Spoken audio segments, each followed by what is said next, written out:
Bonjour à tous, bienvenue dans cette nouvelle vidéo sur ma chaîne YouTube et on se retrouve aujourd'hui pour la review de la nouvelle saison de Les Traîtres, épisode 1 et 2 ou Prime numéro 1 selon comment vous appelez ça, puisque chaque soirée contient 2 épisodes.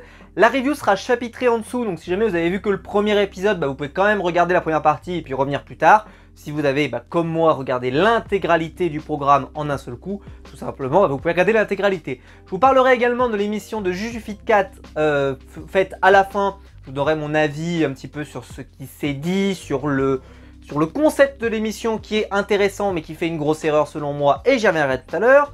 Bref, beaucoup de choses à dire, je suis en très grande forme parce qu'évidemment j'ai pris des vacances, j'espère que ça se voit mais en tout cas je peux vous dire que j'ai pris des vacances et que surtout je suis reposé, je suis requinqué et j'ai qu'une seule envie, c'est évidemment de vous produire des vidéos et là je suis chaud pour revenir avec Les Traîtres et puis Koh-Lanta la semaine prochaine. Tu t'abonnes? Bah oui, tu t'abonnes pour pas rater ça, bah oui, il est temps, on s'approche des 20 000 abonnés, on franchit chaque pas, chaque mètre, comme dans un marathon des Jeux Olympiques, me rapproche des 20 000 abonnés, donc n'hésitez pas à monter dans ce train des 20 000 abonnés. Alors, qu'est-ce qu'on en a pensé? Déjà on va commencer par un truc, dans cette première partie, avant même de rentrer dans les épisodes, avant même de rentrer, c'était génial.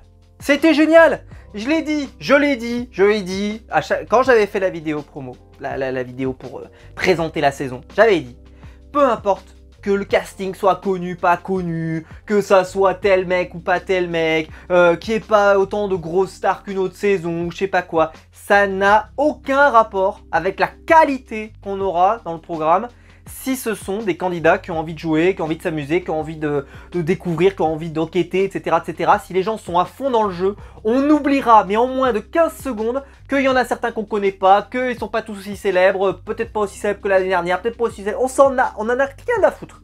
Mais vraiment rien à foutre, en fait, on juge sur pièce. Et d'ailleurs, on m'a posé la question, et je pense pouvoir y répondre, c'est est-ce qu'on pourrait regarder l'émission si c'était des anonymes? Alors, il y aurait moins le côté de on voit des gens qu'on connaît, ou qu'on connaît un peu moins et qu'on connaît, mis dans un programme un peu en dehors de leur zone de confort, ça perdrait ça.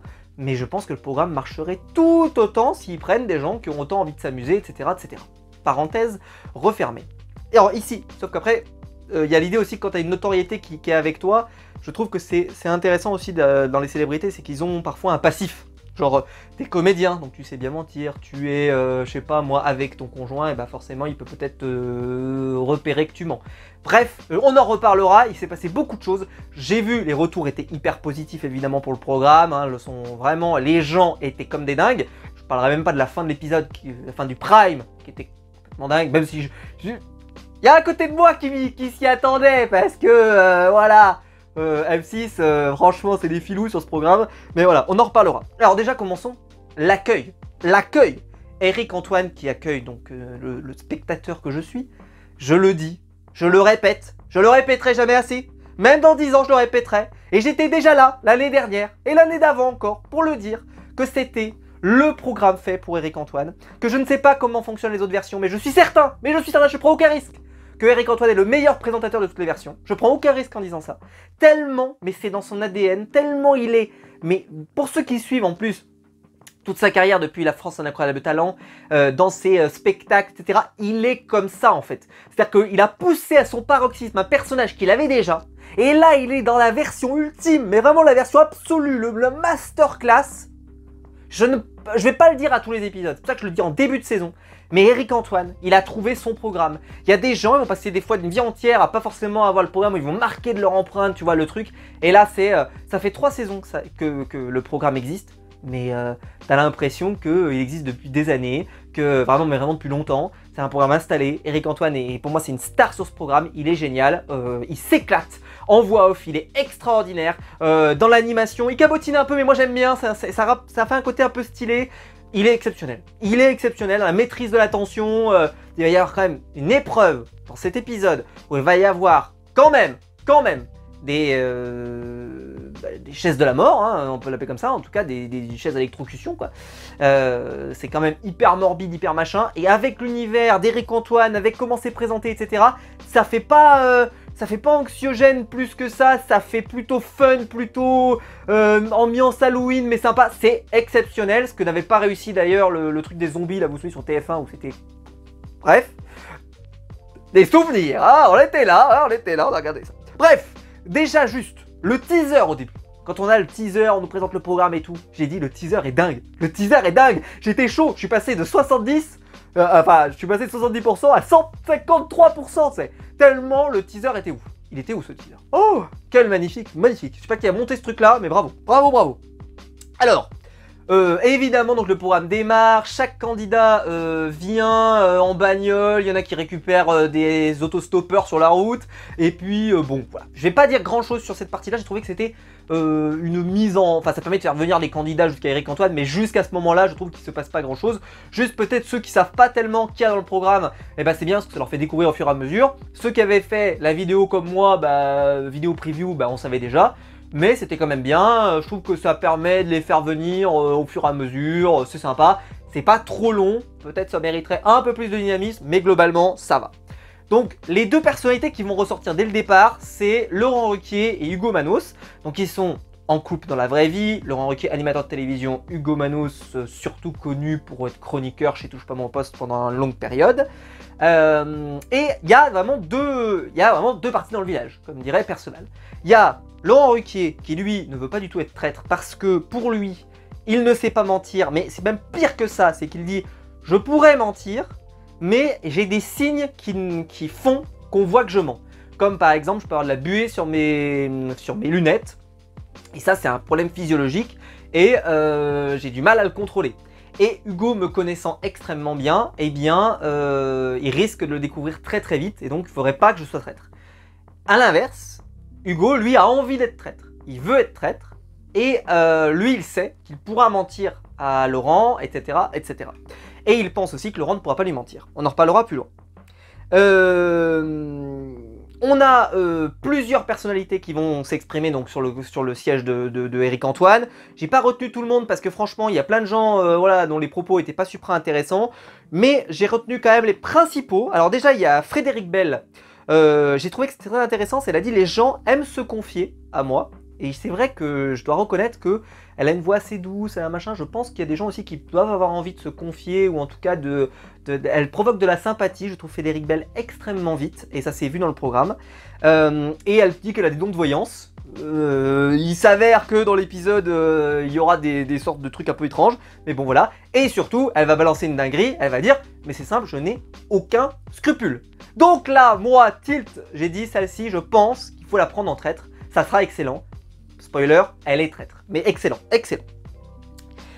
Ensuite, on a Sylvie Tellier qui va nous déclarer, attention, attention, elle nous dit, moi je suis prête à tout dans ce programme, sauf à mentir. Faut lire la description du programme auquel on s'inscrit quand même, hein, c'est quand même bien quand même. Alors que pour moi, j'imaginais que les Miss France, qui doivent faire des sourires de façade, comme pas permis, toute une vie, alors qu'en vrai, elles en ont rien à foutre la plupart du temps, c'est pas méchant, c'est juste que je peux pas sourire comme ça, à vitam aeternam, sans raison. Je me suis dit, moi c'est ça que j'aurais aimé qu'elles disent, c'est qu'elles disent, je suis tellement capable de jouer toutes les expressions françaises, enfin voilà, je suis capable d'avoir le sourire peu importe ce qui se passe, qu'en réalité, je pourrais mentir à n'importe qui, je suis intestable. Mais non, on va nous dire je sais pas mentir, etc. Hyper déçu parce que pour moi, c'était pas du tout le profil. Je vous dis pas de vendre père et mère, je vous dis juste que quand vous avez ces capacités-là, pour moi, c'est un atout pour mentir. Bref, bon. En tout cas, donc faut pas la prendre de traître, évidemment, parce que bon, on sent que c'est pas le profil. Alors ensuite, il y a Crazy Sally, que je connaissais pas moi, personnellement. Alors, qui a un master en droit criminel, je sais pas trop quoi.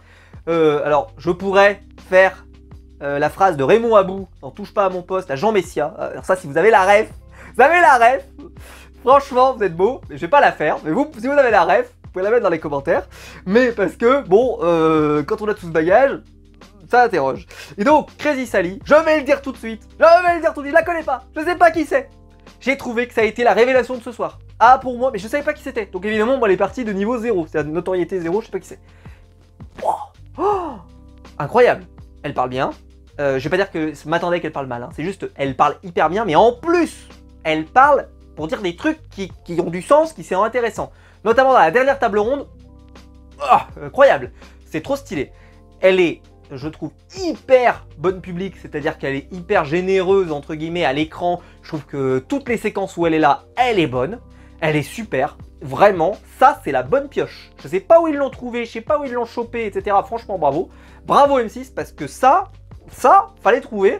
Vous allez me dire, elle est hyper connue probablement, donc en réalité, ils n'ont pas trouvé non plus la perle rare, etc. Mais si, pour moi, trouver quelqu'un qui vraiment joue comme ça, c'est vraiment formidable. Et elle va se vérifier comme étant une excellente traître. Je l'ai adorée tout le long de la soirée. Je l'ai adorée. Valérie Trierweiler, alors elle est pas prête à trahir ses amis, mais vu que dans ce programme je n'ai aucun ami, je peux tous les trahir. Je trouvais que c'était une jolie formule de la part de Valérie Trierweiler. Ensuite, là on va avoir donc le choix des traîtres fait par notre ami Éric Antoine. Et là, je me suis dit, tiens, est-ce qu'ils vont nous faire le même coup que l'année dernière? C'est-à-dire le moment où on ne sait pas, pendant tout l'épisode, qui est le traître supplémentaire. C'est-à-dire qui est le traître en plus, on ne sait pas. Eh ben non, là tout de suite, j'avais trouvé que c'était un super plan. Ça. Qui est un des traîtres qu'on ne sait pas. Et de mettre le téléspectateur dans le même doute. J'aurais trouvé ça super. Bon, ils l'ont pas refait, c'est vrai que peut-être qu'aussi c'est bien de varier dans la mécanique, dans le montage, etc. C'est bien de varier pour que le téléspectateur s'y attende pas. Mais j'aurais aimé, personnellement, qu'ils ne révèlent pas peut-être l'un des trois et qu'ils laissent le suspense comme ils l'avaient fait l'année dernière. J'avais trouvé que c'était bien meilleur. Donc, les trois traîtres sont Frédéric Bell, choisi tout de suite, Crazy Sally, choisi ensuite, et enfin, donc là, Éric Antoine hésite, enfin en tout cas fait semblant d'hésiter entre Ugo Manos et Laurent Ruquier, et il choisit un peu à ma surprise, parce que Laurent avait quand même bien sous-entendu qu'il n'était pas fait pour être traître, et il choisit Laurent. Et alors vous le savez, je l'ai déjà dit ici, mais j'adore Laurent Ruquier, donc je suis très content, et j'étais très content qu'il soit traître, je vais pas vous mentir, parce que je me suis dit, vraiment ça va être un truc qu'on n'avait jamais vu avec Laurent Ruquier. Il faut savoir que c'est quelqu'un d'hyper bon public, hein, donc je pense que ça peut être à double tranchant, parce que il rit facilement, etc. Donc attention à pas trop dévoiler de ses cartes et de son jeu. Mais ceci étant, je me suis dit, c'est bien parce que c'est un contre-pied. Même si on peut s'attendre à que, même si on se dit, il y a forcément un couple, donc forcément ce sera l'un des deux, c'est vrai. Ceci étant, c'est quand même particulier, mais on verra ce que ça donne par la suite. Alors une annonce, Eric, tout de suite. Ce soir, il va y avoir un éliminé et un nouveau traître va rejoindre, l'un des loyaux va devenir traître ce soir, choisi par les traîtres eux-mêmes. Alors, ce qu'on peut dire, c'est que le début, là après chacun peut discuter un petit peu, etc., celle qui va éclipser tous les soupçons quasiment sur elle, c'est Frédéric Bell. Frédéric Bell, très vite, il va pas y avoir de soupçons sur elle. Mais parce que je vous l'ai dit, je trouve qu'elle dégage cette forme de, voilà, on n'imagine pas, etc. Alors qu'elle est comédienne, elle sait jouer beaucoup de choses, donc elle pourrait nous entourlouper assez facilement. Mais je dis, elle inspire confiance, c'est assez vrai. Alors il y en a qui ont utilisé l'expression d'ailleurs plus loin, qu'elle était assez charmeuse, notamment avec la jante masculine, et que donc ça a perturbé un peu nos sens. Je pense que le sujet est pas là. En réalité, le sujet est plutôt de Frédéric Bell et rayonne tellement que oui, ça fait ces effets-là, pardon. Crazy Sally, elle va se retrouver très vite comme, je trouve, une personne de confiance. Très vite. Alors bizarre, parce que elle est traître, hein, je rappelle, mais les gens, je trouve qu'ils s'agglutinent autour d'elle et qu'elle semble être une personne ressource. Une personne pour les gens, où les gens se confient assez facilement, etc. Et ça, c'est une valeur sûre aussi pour être traître. Et alors celui qui, évidemment, va galérer comme pas permis, c'est Laurent Ruquier. Alors Laurent Ruquier parce qu'il est assez mal à l'aise, même si, bon, je trouve qu'il gère plutôt bien la situation au départ. Et Hugo va vouloir l'avoir en face à face. Moment difficile. Et là, la dinguerie. Alors, j'ai noté toutes les phrases de Hugo parce que c'est absolument incroyable. Je vais dire deux choses. Déjà, si le montage fait qu'on a l'impression qu'il n'y a pas plus de phrases qui est prononcée, je vais faire une supposition. J'espère qu'il n'y en a pas plus que ça. J'espère que le peu de phrases que je vais vous citer là sont l'ensemble de la discussion. Parce que je trouve que Hugo, plus il en aurait dit, plus il aurait essayé de parler, plus il aurait essayé, pour moi, ça aurait rendu le texte beaucoup moins percutant. Là, mais alors, écoutez bien ce qu'il lui a dit, écoutez bien. Donc, je sais pertinemment que t'es traître. Commence comme ça, première phrase. Alors, Laurent lui répond, tu te trompes. Il dit, je te le dis, je sais que tu es traître. Et je te dénonce pas pour le moment parce que ce que tu vas faire ce soir, c'est que tu vas me choisir comme traître. parce que tu es traître et tu vas me faire devenir traître parce que je suis un loyal. Et là, waouh, là pour moi c'est des coups de massue. C'est-à-dire qu'il y a tellement cette force de conviction chez Hugo, avec ce regard percutant puissant face à face, tu peux pas détourner le regard, c'est hyper blam, je trouve que c'est coup de poing sur coup de poing, ça fait super mal. Et Laurent, malgré ça, je trouve s'en est sorti plutôt bien avec sa réponse, parce que franchement je trouve que là, c'était un chaos technique pour moi, mais il s'en est bien sorti parce qu'il a commencé à dire « Oui, je comprends ce que tu veux dire, mais moi ce que je comprends, c'est que si tu voudrais me prouver que tu es un loyal, t'agirais pas d'une autre manière. » J'ai trouvé que c'était extrêmement bien répondu après un tel discours hyper punch. Je l'ai trouvé très fort. Vraiment des supercuts comme pas permis. Bravo, bravo, parce que pour moi, ça en aurait fait vaciller plus d'un. Là, il a été très bon. Ah ouais, franchement, bravo, bravo. Mais voilà, j'ai trouvé que la réponse de Laurent a été excellente. Bravo, bravo, parce que je l'ai trouvé qu'elle était particulièrement pertinente. Dans un moment comme ça où il faut partir en impro, il faut que ça sorte tout de suite. Bravo, bravo, bravo. Et là, donc, je l'ai dit tout à l'heure, l'épreuve de la chaise électrique. Donc, qui envoie des électrocutions un peu style électromusculation. Donc, vous inquiétez pas, les candidats ne risquaient rien. Alors, je me suis quand même dit, petite remarque, c'est si des candidats avaient par exemple un pacemaker, je suppose qu'ils auraient été exclus de l'épreuve automatiquement. Et dans ce cas, auraient été dans ceux qui font deviner, enfin qui répondent aux énigmes, je pense. Donc, voilà, c'est comme ça que j'imagine ça. Donc il y avait des énigmes. Alors déjà il y avait une énigme dans laquelle il y avait des prénoms, il fallait trouver le prénom manquant et il fallait compter les lettres du prénom. J'avais la réponse. Vous aviez ensuite trouvé l'intrus, ils partent sur la piste que c'est le champ lexical de Halloween parce que il y a la nuit, un crâne, etc. Sauf qu'en réalité c'est toutes des rimes en et, les mots. Sauf que moi j'avais pas parce que crâne, je l'avais en crâne et je l'avais pas en tête. Et donc ça voulait dire qu'il y avait trompette, tête, etc. Voilà, je l'avais pas, donc je me serais trompé. Enfin, moi aussi j'aurais choisi la trompette parce que je comprenais pas pour moi c'était vraiment l'intrus évident. Et ce que j'ai noté, je vais le dire tout de suite, allez je continue. Là on va avoir donc 2 plus 11, enfin 2, 11, 1, 3 égale 7.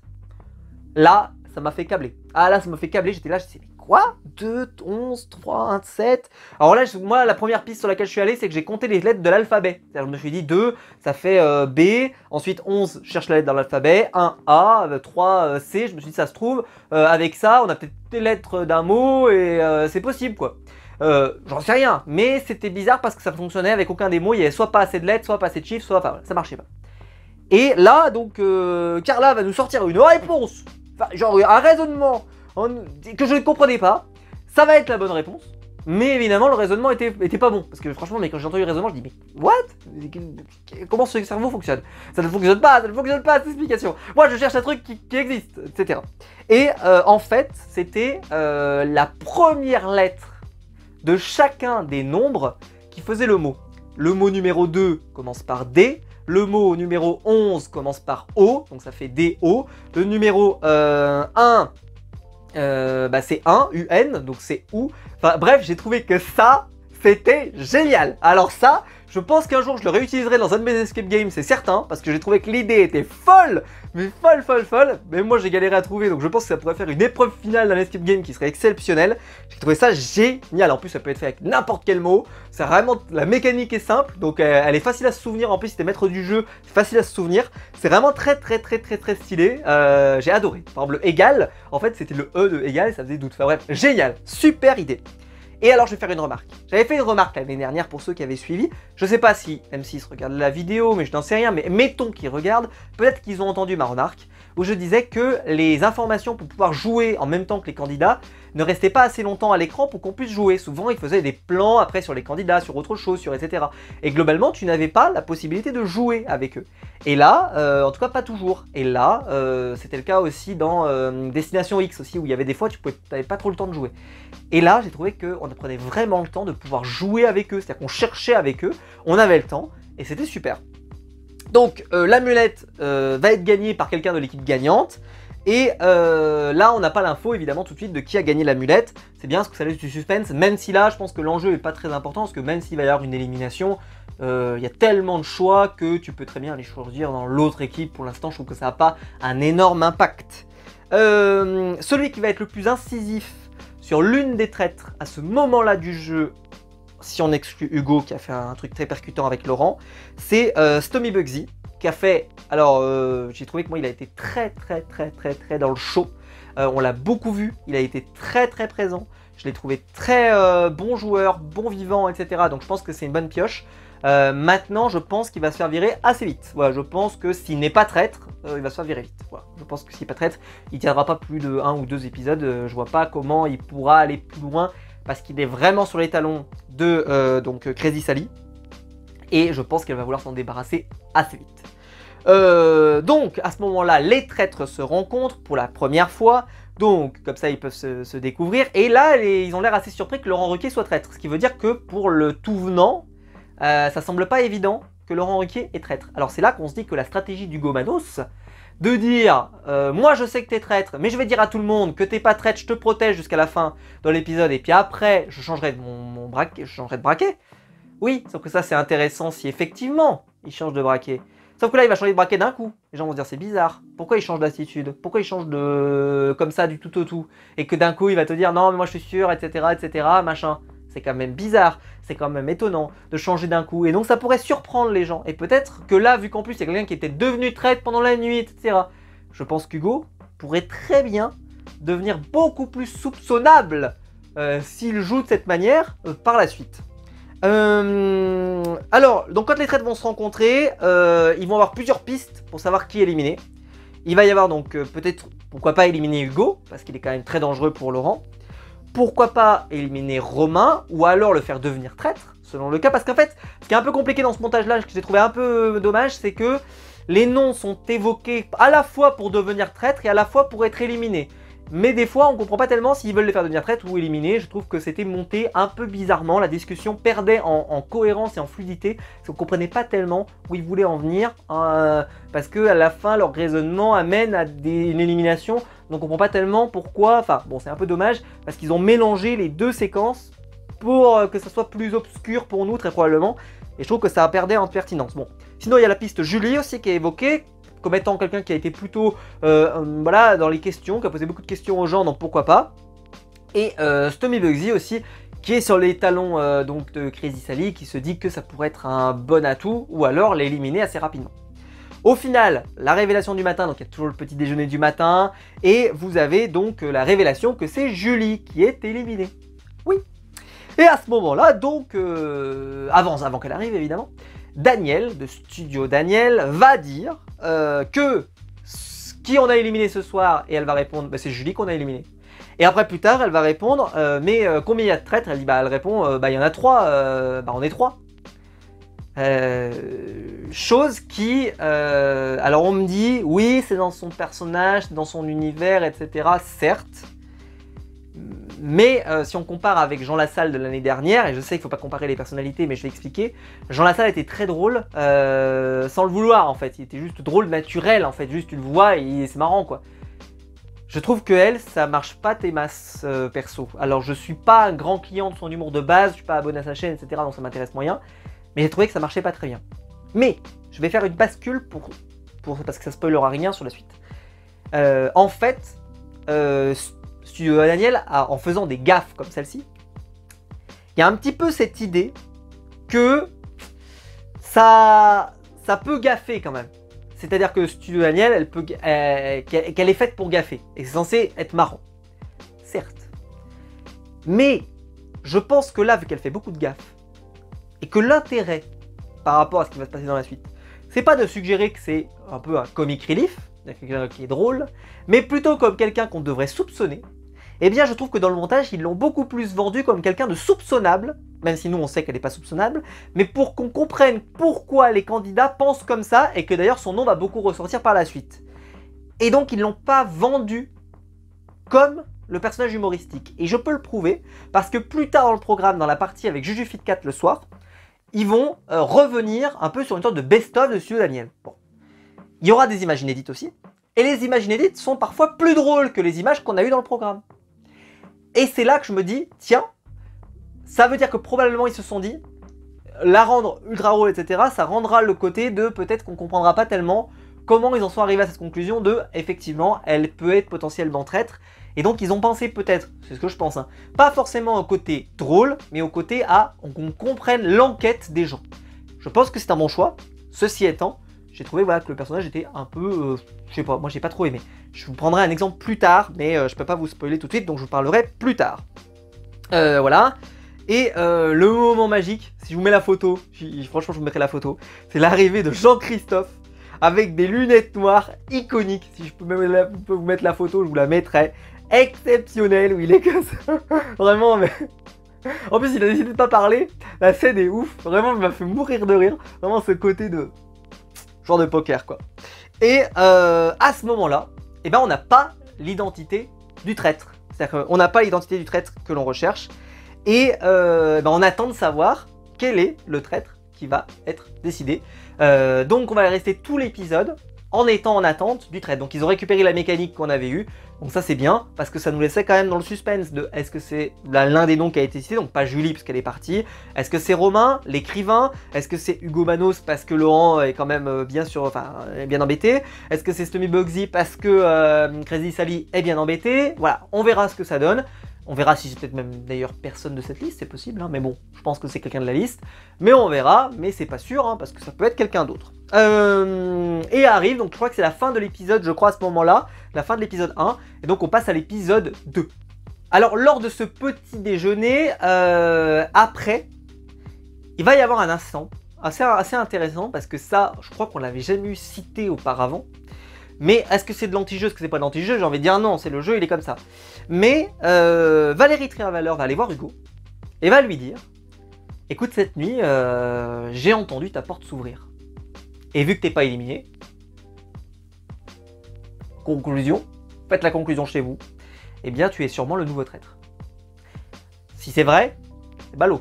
On va pas se mentir, c'est ballot. Ça veut dire quand même que dans un château comme ça, qui peut potentiellement résonner, ça c'est un risque, parce que forcément tu as des couloirs, il ne doit pas y avoir non plus 150 millions de personnes dedans, etc. Donc ça peut faire vide, donc ça peut faire du bruit, ça c'est un risque.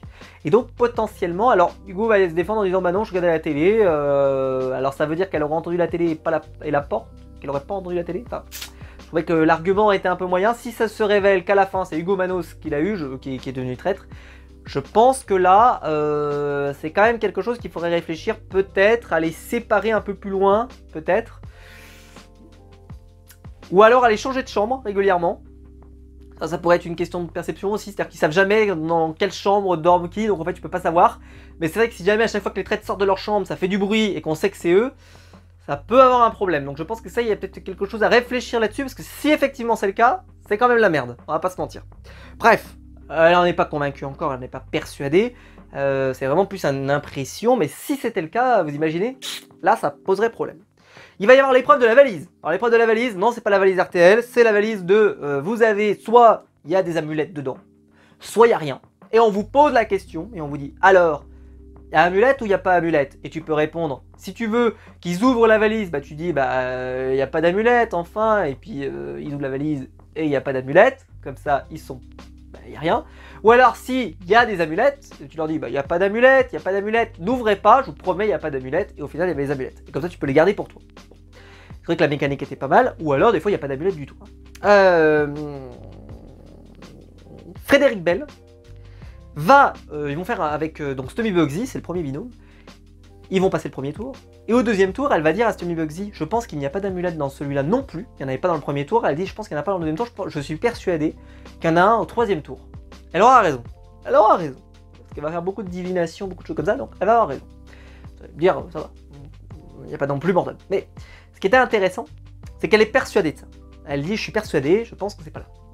Mais elle va laisser Stommy Bugsy changer de braquet. Stommy Bugsy, au final, va vouloir ouvrir la valise. Vouloir regarder ce qu'il y a dedans. Mais elle décide de le laisser faire. Et elle dit, et là c'est important parce que là ça m'a cassé mon truc. Et je comprends pas qu'ils aient laissé cette phrase au montage si effectivement elle spoil, parce qu'elle spoil, pour moi. Hein. Elle dit, je laisse Stommy Bugsy choisir car moi je suis traître. Et donc je n'ai pas besoin de l'amulette. alors ça sous-entend que ce Tommy Bugsy n'est pas traître. Je fais, voilà, je fais une conclusion, mais ma conclusion, je fais point final. Voilà. Alors peut-être que cette phrase ne doit pas être interprétée de cette manière, mais pour moi, elle est difficile à interpréter d'une autre manière. Je répète, elle dit « Je laisse Tommy Bugsy choisir, car moi je suis traître, et donc c'est moins important pour moi que pour lui. » Alors Tommy Bugsy va faire à un moment une déclaration en facecam comme ça aussi, où il va dire peut-être que je suis traître, peut-être pas, tu vois, il va un peu jouer là-dessus. Mais pour moi, la phrase de Frédéric Bell, je l'ai trouvée très nature. Elle est sortie direct, tu sens que c'est pas calcul. Et je pense donc que Tommy Bugsy n'est pas traître. Voilà, c'est mon avis, je pense qu'il n'est pas traître. Je pense que cette phrase a réussi à me persuader, alors que j'étais persuadé que ça serait un excellent choix. Surtout qu'il était vraiment sur les talons de Crédit Sali, etc. Donc je pense que ça va être un excellent choix. Mais je pense je pense que c'est pas traître. Voilà, je pense qu'il est pas traître. C'est cette phrase qui m'a convaincu, parce qu'il y en a qui ont regardé aussi dans l'image de fin, est-ce qu'il avait les mains plutôt noires, les mains blanches, etc. Bon, on n'est pas à l'abri aussi qu'ils aient fait un plan juste d'illustration, parce que je trouve ça quand même bizarre que tous les traîtres retirent leur capuche, et que le dernier ne retire pas ses capuches. Ça l'a vraiment préparé, fait pour l'image. J'ai pas l'impression en vrai que ça soit vraiment, ça se trouve c'est même pas vraiment le traître à l'intérieur, c'est juste un comédien, enfin quelqu'un qui fait semblant. Voilà, c'est possible aussi. Hein. Ça serait pas une surprise d'ailleurs. Bon, et là, donc au moment où on arrive avec le sujet des valises, je vais revenir sur Studio Daniel. Il va y avoir le moment des valises. Studio Daniel va répondre, va répondre un peu plus ou moins, on comprend pas trop. Et Arthur va décider de lire un livre. Voilà, et j'ai trouvé que c'était vachement drôle. En tout cas, moi, ça m'a fait rire. Et j'ai trouvé que ça m'a fait plus rire que toutes les interventions de Studio Daniel qui ont été diffusées. Pas forcément, il y a eu des trucs un peu plus drôles dans la dernière partie, notamment dans les bagnoles et tout, qui était marrant. Mais, dans la partie avec Jujufit 4, hein. Mais là, j'ai trouvé que moi, c'est plus mon style d'humour, ça. C'est plus mon truc. Non, mais regardez, moi, je le lis, il a l'air vachement sympa, etc. Je sais pas, ça m'a fait sourire. Elle, j'ai trouvé que c'était un peu... Mais bon, je vous le dis tout de suite, c'est pas... Attention, prenez pas... Parce que ça, c'est hyper important. C'est pas parce que moi je suis pas le plus grand fan de cet humour là ou je sais pas quoi que ça veut pas dire que c'est pas drôle. Ça veut pas dire que ce qu'ils font n'est pas drôle de base, etc. Et surtout, n'oubliez pas que quand même dans la vraie vie, même s'ils vont vous dire que les natures peintures, etc. Bon oeil Jean-Pierre, le montage fait que tu peux choisir les éléments que tu veux. Et donc tu peux rendre drôle des choses, voilà, etc. Et donc là, si c'est pas l'objectif obligatoire de vouloir la rendre drôle, peut-être qu'il y a beaucoup de séquences qui fonctionneront pas ou moyennement. Ça c'est possible aussi, parce que le rythme est pas le même, parce que le montage est pas le même, parce que c'est pas pareil, et peut-être qu'il y a beaucoup de trucs qui vont rater. Ça c'est possible. Surtout quand je trouve qu'on sent que ça peut être forcé, je pense que ça marchera pas trop, alors que Jean Lassalle, on sentait dans son expression que c'était vraiment juste rien à foutre. Alors que là, je sais pas, je suis assez dubitatif, mais bon, on en reparlera plus tard, parce que peut-être que ça aura... on aura plus d'épisodes et on pourra plus se marrer dans les épisodes suivants. En tout cas, moi de mon côté, j'ai trouvé que c'était assez décevant son apparition. Et là, la deuxième révélation. Ouf, on arrive devant la valise et j'ai trouvé Carla, donc Carla de Bim Bam Boum, hyper convaincante. Quand elle a ouvert la valise et qu'elle a décrit ce qu'il y avait dans la valise, je l'ai trouvée, mais franchement, hyper convaincante. Moi, je me suis dit, elle dit la vérité. Elle dit la vérité et en fait, elle avait menti comme une arracheuse dedans. J'ai trouvé ça incroyable. Et donc... Sylvie Tellier va le noter, je sais pas si ça aura une importance par la suite, mais je trouve que ça en a, qu'elle peut mentir aussi facilement. D'ailleurs, elle aurait fait une super traître, parce que quand je la vois jouer comme ça, je pense qu'en traître, elle aurait fait des dingueries, parce que jamais on l'aurait imaginé comme traître, jamais. Et pourtant, mais alors, franchement, si moi vous me demandez qui je choisis comme traître après avoir vu cette séquence, je la choisis elle, tous les jours. Elle est incroyable, tu te dis qu'elle est traître, mais obligatoire tellement... franchement, on lui donnerait l'innocence, tu vois. Et elle est peut-être traître. Donc franchement, bravo. Mais elle est pas traître. Je pense pas qu'il l'ait choisi, évidemment. Là, petite gaffe de Valérie Trierweiler qui va quand même nous sortir. J'en ai connu des mecs sympas qui mentent. Hein, petite allusion à François Hollande. Alors, c'était pas volontaire, mais les autres la reprennent comme ça, en citant le nom de son livre, en citant, voilà, jusqu'ici tout va bien, etc. Enfin bref. C'était marrant, Laurent Ruquier peut pas s'en empêcher de toute façon, hein. Je rappelle que Laurent Ruquier c'est RTL, donc voilà, il s'amuse beaucoup avec l'actualité, etc. Donc il pouvait pas s'en empêcher de toute façon. Là on sent que vraiment il rebondit direct, clash, et c'était marrant, je crois que c'était pas volontaire mais c'était marrant. Là, donc, on va avoir plein de pistes qui vont être explorées. Si on doit retenir, il y a Jean-Christophe parce qu'il parle pas. Il a une lunettes de soleil trop stylée, mais il parle pas. Carla, pour des raisons qu'on comprend pas tellement, mais Frédéric Bell a l'air de cibler Carla en disant peut-être qu'elle est un peu dangereuse, etc. Bon, bref. Daniel, monsieur Daniel, parce que bah, elle a fait quand même pas mal de bourdes lors du petit-déj et que ça peut quand même interroger. C'est sûr qu'on l'imaginerait pas traître. Je vais pas mentir, moi je pensais pas qu'Eric Antoine l'aurait choisi. Donc voilà. Et puis Tommy Bugsy. Tommy Bugsy parce que certains ont l'air de remarquer que depuis ce matin, il est un peu plus pumped up que ce qu'il était hier, qu'il est un peu plus...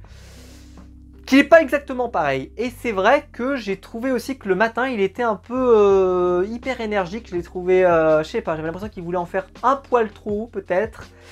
Mais bon, comme je vous l'ai dit, la phrase de Frédéric Bell a fini par, pour moi, l'innocenter totalement. Il est innocent. Il est innocent, je ne sais pas du contraire, monsieur le juge. Voilà, c'est un peu les grosses pistes. Bon, au final, c'est Jean-Christophe qui va être choisi. Je vous dis pas trop ce qui s'est lié autour de la table parce qu'en vrai, j'ai trouvé qu'il s'était pas dit énormément de choses. Je vais juste revenir sur un point. C'est Crazy Sally qui va faire une démonstration par A plus B, etc. Mais vraiment, mais formidable. Elle m'a convaincu. C'est-à-dire que j'étais convaincu, j'ai dit oui, alors qu'en plus elle est traite comme pas permis, mais j'étais convaincu.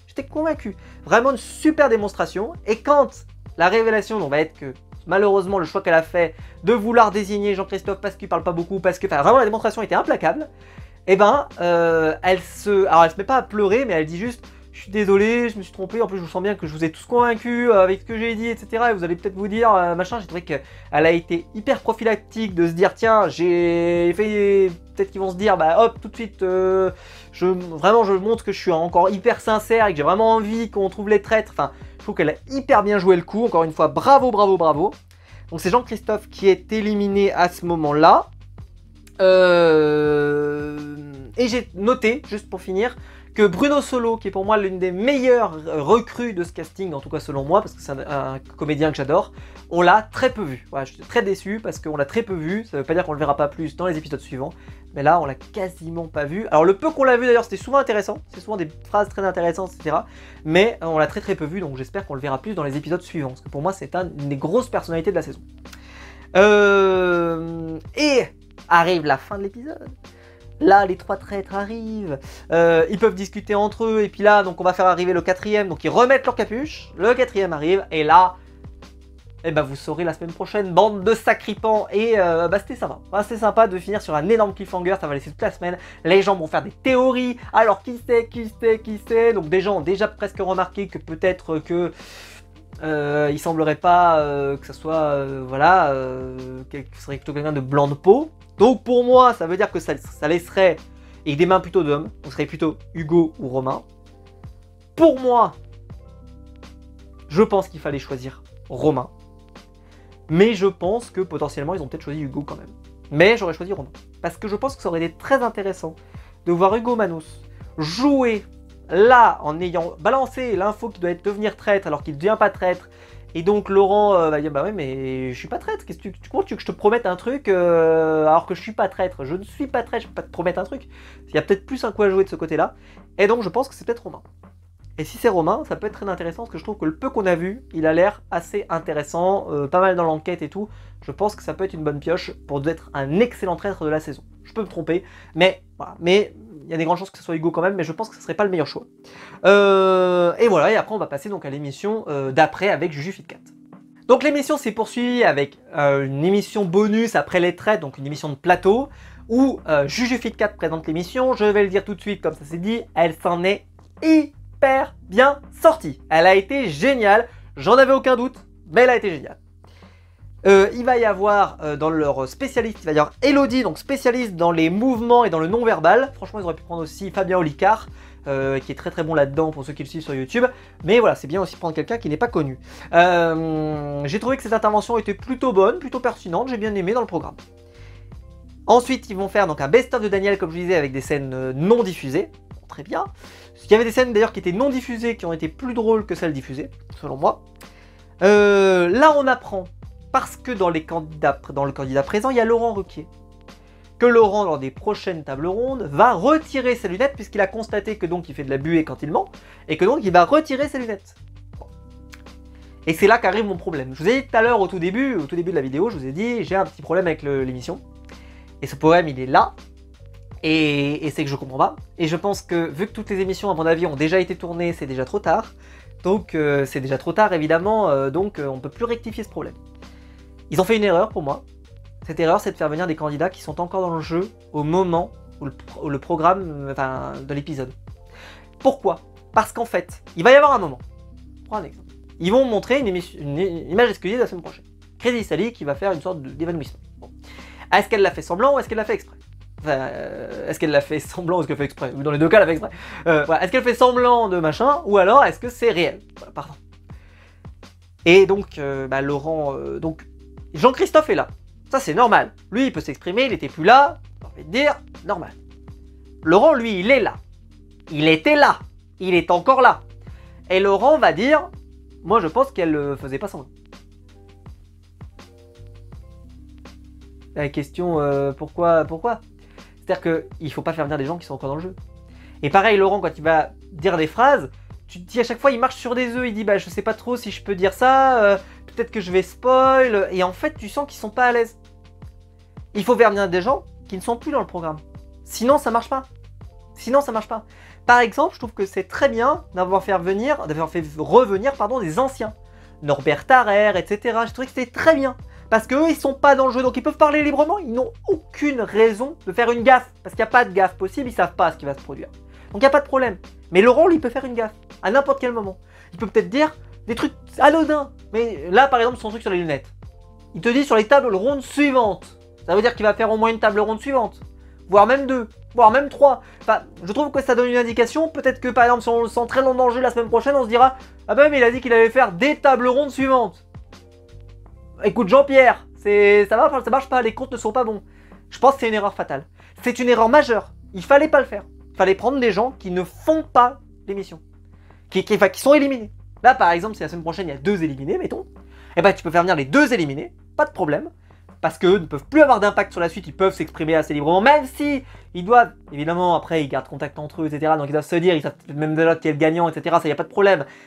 Mais quand même, tu peux plus t'exprimer librement quand même. Quand t'as pas peur de spoil à ce point-là, quand t'es vraiment encore dans le truc, quoi. Et on sentait que Laurent, il était pas loin de spoiler parfois. Et je pense que c'est une erreur. Moi, j'aurais même pris le pari de ne prendre aucun candidat. C'est-à-dire aucun candidat de la saison. Et de prendre que des anciens candidats qui reviennent et qui peuvent donner leur avis. Un peu comme ils font avec Pékin Express d'ailleurs. Où ils peuvent donner leur avis, etc. Ils peuvent s'exprimer, il n'y a aucune incidence, ils risquent pas de spoil, etc. Comme ça, moi, tu peux donner, tu peux dire n'importe quoi, il n'y a pas mort d'homme, quoi. Il n'y a rien de grave. Même si dans Pékin Express, ils vont aussi revenir des candidats de la saison. Mais c'est un cas particulier parce qu'on peut moins spoiler un Pékin Express qu'un Les Traîtres. Mais je pense que ça aurait été mieux de faire venir, je sais pas moi, que les Norbert Tarrer, les Jean Lassalle, etc. Vous aurez été... Parce que il n'y a pas de chance, limite si eux ne savent rien, c'est-à-dire que tu les fais venir en parallèle de l'émission, ils savent pas, donc eux ils peuvent parler vraiment librement, parce qu'en plus elle a vraiment essayé de mener des débats, donc par exemple de savoir qui est le meilleur traître, débat sur une image exclusive de la semaine prochaine, donc qui était l'évanouissement, j'ai trouvé que le contenu était super bon, l'interview de l'éliminé, donc Jean-Christophe, c'était cool aussi, enfin je trouve que le contenu était bon, mais faire venir des gens qui sont encore dans le jeu, je pense que c'est une erreur. J'espère que ça se verra pas dans les épisodes suivants et que je me tromperai pas et qu'on me dira mais non, tu verras, tu vois, ils ont jamais spoilé, ils sont jamais tombés dans le ravin. Je vous promets que si ça se produit, je serai là, je vous aurais dit, je vous l'avais dit, vous m'aviez pas écouté, vous m'avez dit mais non, t'inquiète pas, il va rien se produire et vous verrez. S'il y a un spoiler à un moment, c'est que je pense que dans le montage ils doivent faire super gaffe parce que s'il y a un spoiler, même léger, ça peut avoir des incidences assez majeures parce que bah voilà, c'est un truc... Si on spoil Les Traîtres, je pense que ça c'est rédhibitoire. Voilà. Mais sinon, je trouvais que l'émission était très bien. Très très bien. En termes de contenu, en termes de ce qu'ils ont essayé de faire, etc. Je trouve que c'est très bien. Et pour moi, ils ont fait une erreur. C'est de faire venir des gens qui sont encore dans le jeu. Ça, c'est une erreur. Vraiment. Et je pense que vu que tous les épisodes sont tournés, de toute façon, cette erreur, elle est majeure en fait. Elle peut plus être rectifiée. C'est trop tard. Donc ça, on va le traîner jusqu'au bout. Et donc, je pense qu'on va marcher sur des œufs. C'est-à-dire qu'on va regarder ça, on va faire attention. Attention à cette phrase de trop. Attention à cette déclaration de trop. Attention à... Ça, je pense que c'était une erreur. Mais sinon, l'émission est très bien. Et vraiment, il y avait une super ambiance. En plus, c'était très cool. Ça n'a pas duré trop longtemps. C'était très bien. Très rythmé. Enfin, j'ai beaucoup aimé. Vraiment, l'idée est très bonne. Voilà. Mais pour moi, pour l'améliorer, pas de candidat présent encore en jeu. C'est mieux. Voilà. C'est mon avis. C'est mon avis. Ça n'engage que moi. Bref. Dites-moi dans les commentaires évidemment ce que vous avez pensé de cette nouvelle saison des traîtres. Quels sont vos chouchous? Quels sont les candidats? Je suis pas revenu sur tous les candidats, hein. Il y a plein de candidats dont je vais pas parler, c'est normal. On les découvrira les semaines suivantes parce que par exemple il y a le maître de midi qu'on avait un tout petit peu, mais on l'a vu à peine et j'ai pas trouvé qu'il avait fait de déclarations intéressantes, donc peut-être que la semaine prochaine on en parlera un peu plus parce qu'il aura des choses plus intéressantes à dire. Il y a des candidats qu'on a très peu vus, notamment le rugbyman Maxime qu'on a très peu vu. Je crois qu'il a dû dire 3 phrases, et si je 3 phrases je pense que je suis généreux. Voilà, il est très peu présent pour le moment, donc il y a plein de candidats comme ça, voilà, mais je pourrais vous faire la liste, voilà. Mais ça servirait à rien, je vois pas l'intérêt. Je préfère plutôt me concentrer sur les candidats qui sont vraiment actifs dans le jeu et où il y avait des choses à analyser. Et puis les autres, ils auront leur tour probablement les semaines suivantes. J'espère que la vidéo vous aura plu. Si c'est le cas, vous pouvez la liker, vous pouvez vous abonner, vous pouvez la partager sur les réseaux sociaux. Il y a le bouton rejoindre juste en dessous pour devenir mon soutien et je vous en remercie. Et quant à nous, on se retrouve très vite pour des nouvelles vidéos sur ma chaîne YouTube. Ciao!